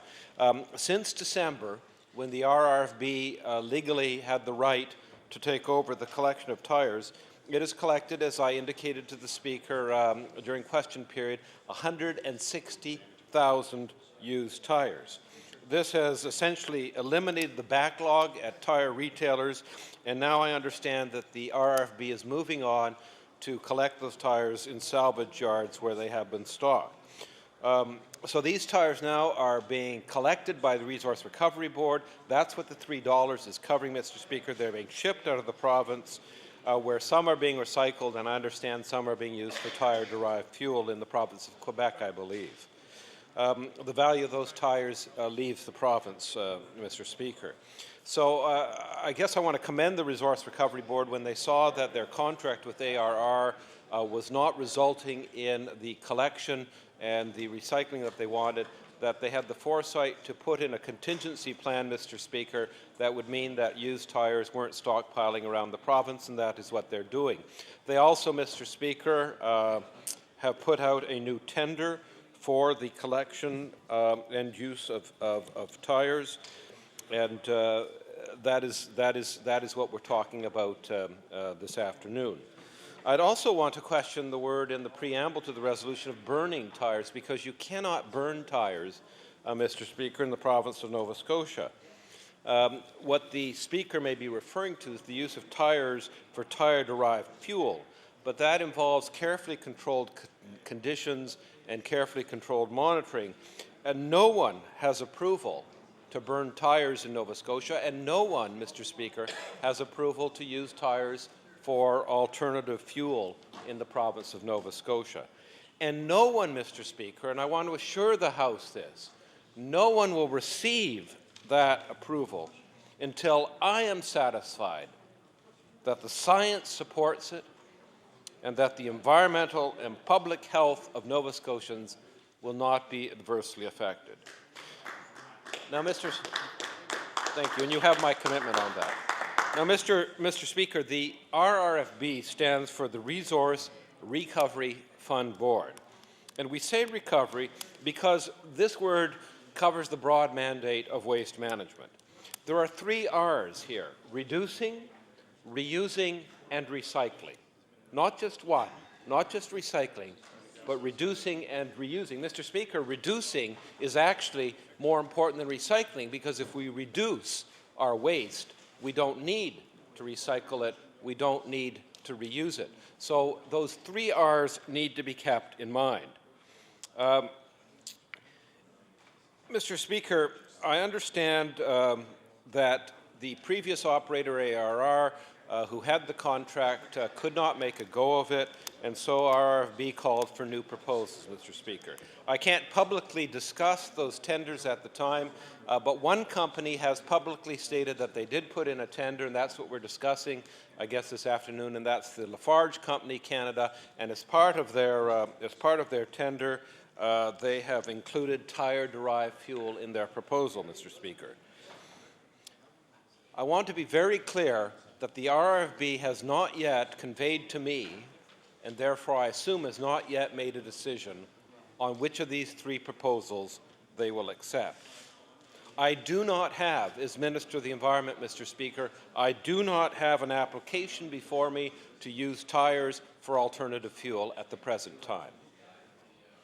Nonetheless, because this is an issue I know in Ontario and Quebec, and the member mentioned in New York as well, I commissioned an independent scientific study out of Dalhousie to conduct a review of the science surrounding the use of tires in this way because I wanted that information, Mr. Speaker. This review, expected to come in a few weeks, next month sometime, has carefully prepared terms of reference. It will conduct a review of the science to improve our understanding of the impact of emissions from industrial facilities that add used tires as an alternate fuel source. It will focus on peer-reviewed studies and analytical data. Information from industry sources and NGOs will be reviewed to ensure that all issues are addressed, Mr. Speaker. The scientific review will include a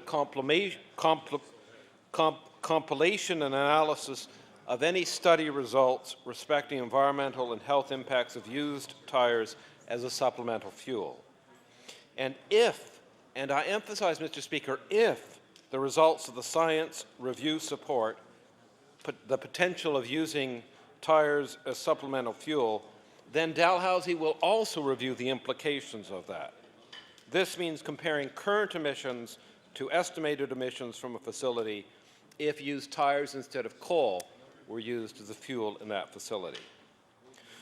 Dal will also, Mr. Speaker, evaluate emission limits of cement kilns in other jurisdictions that include used tires as alternate fuels, such as Bath, Ontario at the present time. And if potential adverse impacts are found by this study, Dalhousie will recommend ways to mitigate it.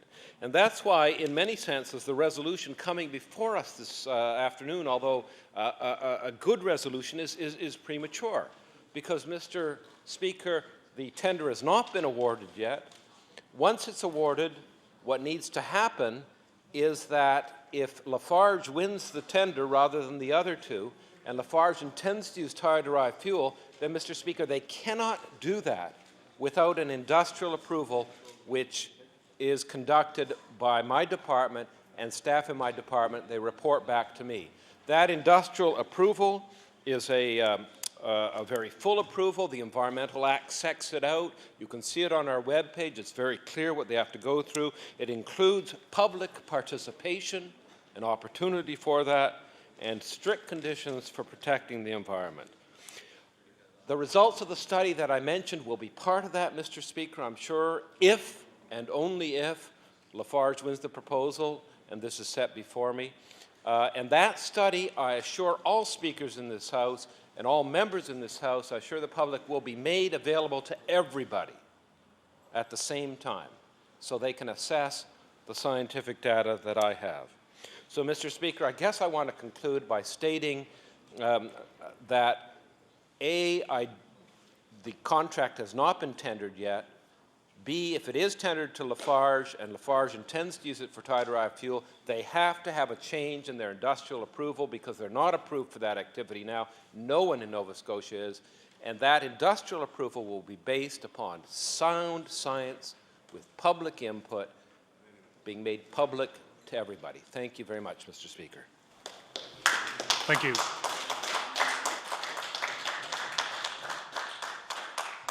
The honourable member for Preston. Thank you, Mr. Speaker. I've been intently listening to the previous speakers, and there's a great deal of information they have provided. But there's one thing that I want to comment to start this off with. 25 years ago, in this House, we wouldn't have been having this discussion. Because 25 years ago, and I use 25 years ago as sort of a random number, we didn't realize the potential health impacts, environmental impacts, or the other impacts that were going to be problems for our society today and in the future. And we're only starting to realize those impacts now. I remember when I was working in industry that, I machined asbestos, pure dust, no protection from that. I remember working with pure mercury in a lab environment that was supposed to be safe at that time. I used to, when I first started in the business, use potassium cyanide to heat treat metal. Potassium cyanide. Now, these are things that were known to kill people, potassium cyanide in particular, but yet was a well-known and well-used chemical in the treatment of metals. Now that has since changed, and thank goodness it has. So the real question about this and burning tires or anything else we're going to burn today is, what will the long-term health impacts be? What will the long-term industrial impacts be? And what will the long-term environmental impacts be? Will it mean that we're going to have things in the environment that we can never get rid of and disperse so finely over areas that we just can't collect and deal with? We've seen major cleanups in junkyards that were thought to be safe over years ago with PCBs.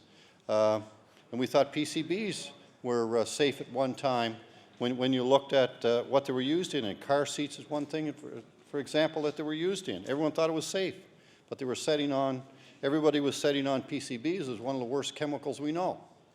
But at the time they were used, they were thought to be safe, and they had done a lot of scientific research on the product and to make products. And I've got a tremendous amount of respect for the professionals at Dalhousie University.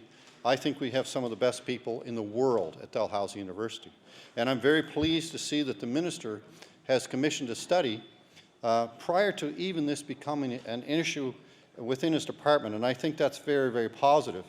And I'm truly hopeful that the minister will follow through, and I'm sure that he will, with total public consultation, and ensure that the scientific research on this not only is done here in Canada, but outside of Canada with some experts that really know the issues with the environment and actually burning tires. Now the other issue is, and I don't know if the review really takes this into consideration, is the potential health issues with the burning of tires. The chemicals that come off from the burning, exactly how does that affect it? Has Dalhousie University been tasked to deal with the medical professionals to see if there's a connection there, which I'm sure there is of some kind or another, that won't be good for our healthcare system. So this whole process is so complicated. I think that we have to move very carefully. I mean, you just have to look. We eliminated burning garbage years ago, and when we were burning garbage, everybody never thought anything of it.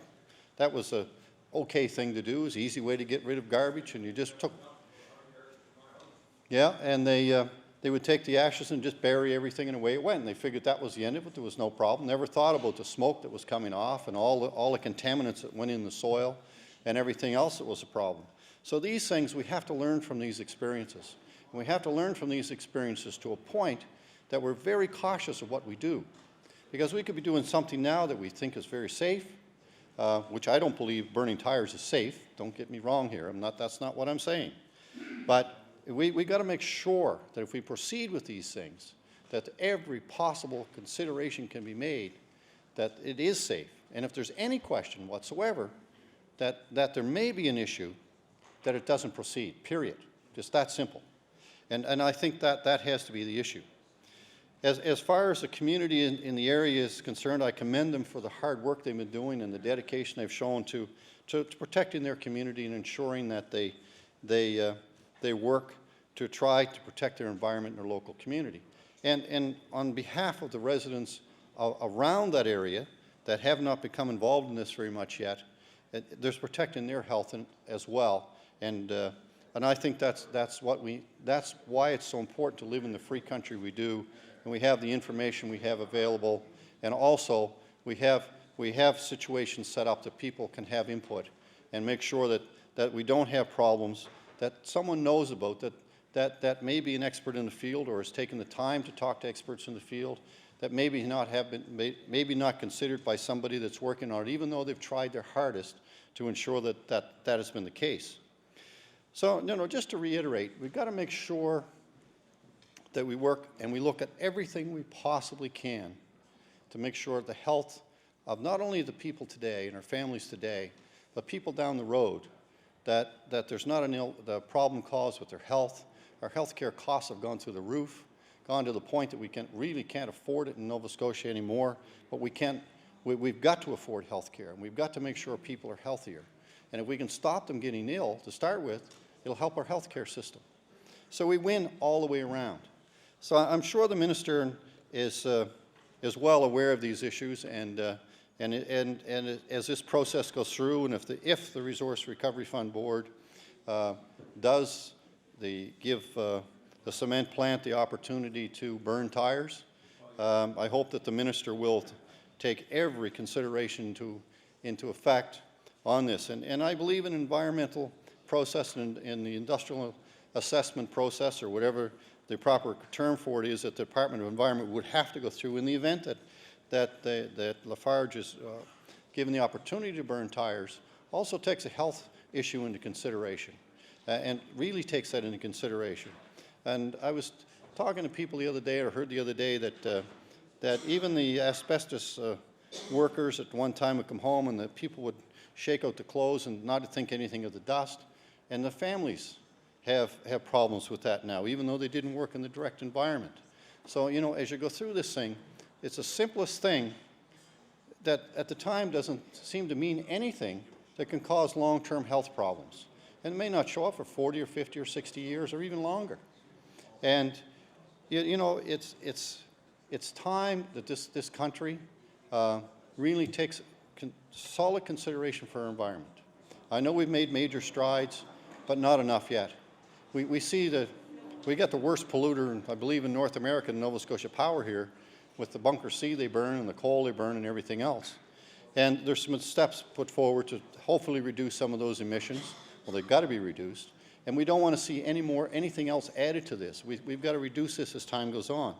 So I think it's very, very important that when the process goes forward, that the study is made available, that the minister is already committed to, which I'm pleased to hear that he has done, made available with ample time for people to look at it, not just a short period of time, regardless if Lafarge is given the opportunity from the Resource Recovery Fund Board or not to burn tires, because this issue may come up again sometime. And it's important that this information is provided to everybody, including industry, the general public, and government, to ensure that if it's ever requested again, and if there is identified some very, very negative things, which I'm sure there would be, that we know about, and I stress that we know about. I'm sure there's things that we, no matter how good you do the research, there's things that you won't know about, because you can only go on today's standards, and standards change every day. That these things are put out there for people to know about, and maybe we'll be fortunate enough and could make a decision and say this is not something that's going to happen in Nova Scotia ever, be based on the scientific study. But we got to wait till that study comes in. And again, I stress to the minister, hopefully he'll take these considerations into the overall process, and turn also this over to the health professionals to see if anything that's coming out of these stacks, or a stack potentially coming out of a stack, could cause a health problem that maybe the scientists on the scientific and technical end may not be aware of, or something else that could cause a problem. Even if there's a remote chance it could cause a problem, we can't take a chance on it for ourselves and for the children and our grandchildren that are coming forward and the many generations to come. You know, it's again, you know, as I said first, 25 years ago we would not be having this discussion today, because we didn't realize exactly what kind of difficulties we have. And we can only control some of our environment here, because we get emissions from the U.S. and Upper Canada and other places. But I think we've got to do everything we possibly can to make sure this is the safest place in the world we can possibly make it ourselves, and make it as safe as we possibly can for many generations to come. Thank you very much, Mr. Speaker. Thank you. The honourable member for Queens. Speaker. And I want to thank my colleague here to my right, who was very articulate in mapping out this very important issue. I just want to say that even to be considering this in this House is a really regressive step for this province. And I also want to point out that this whole tendering process that the Resource Recovery Board put forward, and to even accept a tender, to be even considering a tender to incinerate tires, is really not part of their mandate when they were first structured. I remember years ago, just prior to the Resource Recovery Fund being implemented here in the province, there were a lot of messages going around at the time, and clearly those messages were reduce, reuse, recycle. And when the Resource Recovery Fund came to be, that was the mandate that they had, to really promote, reduce, reuse, and recycle in this province. I want to just tell folks here in the room about a little bit about my history in Queens County. And back in the early 90s, we were potentially looking at an incinerator facility, a state-of-the-art incinerator facility from Swan Hills, Alberta, a company that was coming in to set up shop in Queens County. This facility would have been incinerating garbage coming in from the US. We would have seen garbage coming in by barge, by the tonnage, by barge, across our harbors into Queens to be burnt in a state-of-the-art facility. At the time, I was involved in a small recycling group, promoting to our local council members recycling in Queens. It was before this province even took recycling to heart as a serious matter, something that we would need to be considering doing. Our little group grew into a huge public movement almost across this province. At the time, the current mayor today of Queens was sitting as environment minister here in this house. And I can tell you, our little group grew into a group of 7 to a group of over 2,500 people from across this province who rallied in Queens to shut down this potential incineration plant that was going to sit in Port Jolly next to our pristine beaches.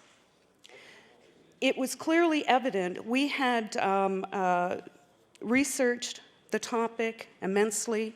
We had speakers come in from the US who have seen the problems that have happened with incineration plants across the US, who no longer want to deal with those plants, and they're looking for places to set up shop elsewhere. So this is a very regressive step for us to be even talking about it here at our table. We already know that we are faced with many environmental challenges here, not only across this province, but across this country. We are facing issues of climate change. We are facing issues of increased acid rain in our rivers. We're facing increased numbers of respiratory illnesses and asthma. For us to be considering burning tires, or for the Resource Recovery Board to consider it as a mandate to review tenders to burn tires in this province, is a serious, serious mistake for us to be making. And although I'm pleased that the minister will be making the decision based on scientific study and data that he will be reviewing, I am concerned that sometimes scientific data doesn't give us the whole picture. It doesn't give us the other side of the story in full detail. And while the minister is also indicating that that study will be made available to the public, I'm also hoping that the minister will make it available for public consultation and recommendations before a decision is made. I urge this minister to use the precautionary principle here before this is even considered to be moving forward. I also have a fear that if the minister decides, after reviewing scientific data, and if he feels confident in that data, and after any public consultation, that this may set a precedent across this province. And if one company, if one industry is allowed to burn tires in this province, how many other industries are going to come and step up to the plate and say, I'm looking for a cheap source of fuel? Are we opening the door to something that we won't be able to stop here in this province? And I don't really have a lot of faith in our current environmental monitoring and assessment practices here in the province. I think our environmental assessment and monitoring processes need to be strengthened. And I'm very much afraid that burning tires here in this province will not move those initiatives forward. And even though the minister feels that should Lafarge win this contract, that they would have to apply for an industrial application, and they will have to modify, perhaps modify how they will burn tires, if indeed that is what happens. I'm not sure that they will be able to comply necessarily to meet our current emission standards and to move forward with new emission standards. If this does set a precedent and we start to open the door to other industry to burn tires because it's a cheap source of fuel, then what happens when we start to look at where our supply is coming from? Will we be importing tires from other provinces and perhaps the US to meet the demand for fuel? That's a scary thought. I want to get back to reduce, reuse, and recycle. This is an opportunity here for this minister to reestablish what the mandate is for the Resource Recovery Fund. Reduce, reuse, and recycle. We need to start considering how we can reduce the amount of tires that we are collecting here in this province. We need to look at better ways for implementing and increasing public transportation across this province. That is really reducing tires. We need to seriously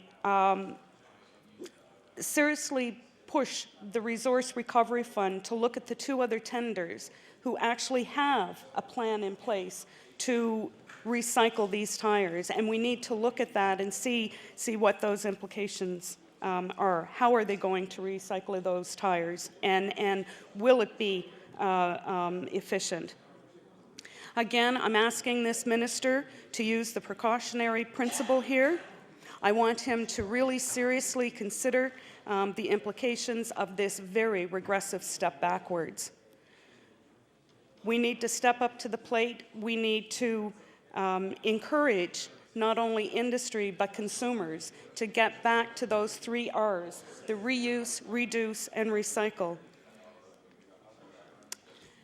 Thank you.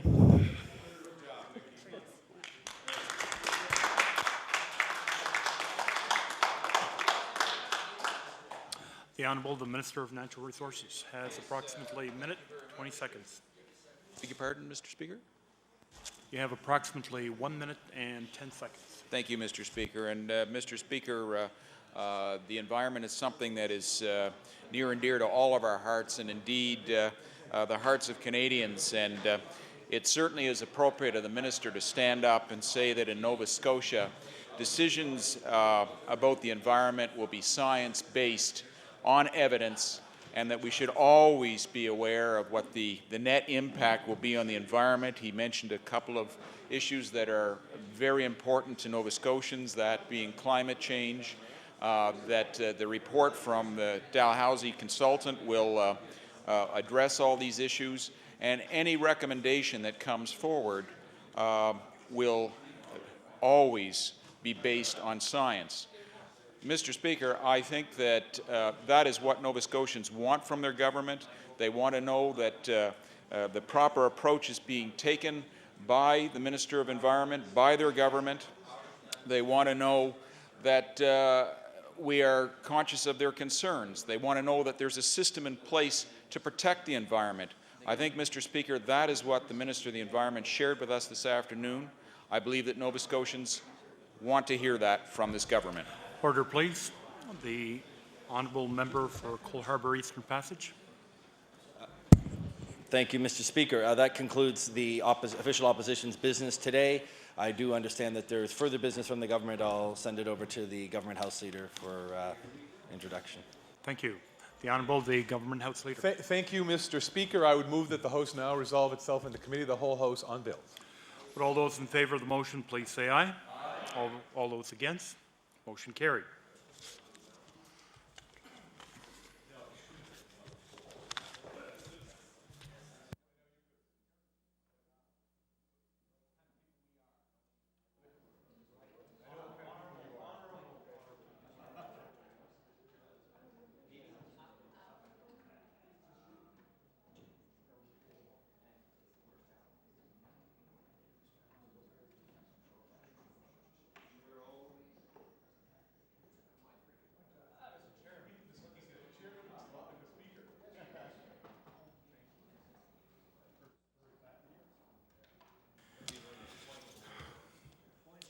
point of order. The honourable member for Cole Harbour Eastern Passage.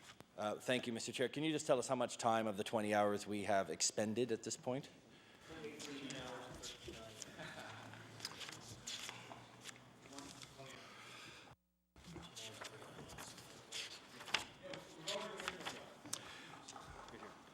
No. I have 14 hours and 8 minutes. Under my my records, I have 14 hours and 8 minutes were completed yesterday, and there's 5 hours and 52 minutes left for today. Okay. 5 hours and 52 minutes left over. Okay. All right. On a point of order. Thank you, Mr. Chair, because according to the, I didn't look at this when I asked the question, but now I'm just looking at under committee of the whole under the order paper. It says so far it's been 13 hours and 39 minutes, which is probably closer to what I was thinking. So I don't know. Maybe we can work this out as we go ahead. We still have plenty of time to work out the exact number, but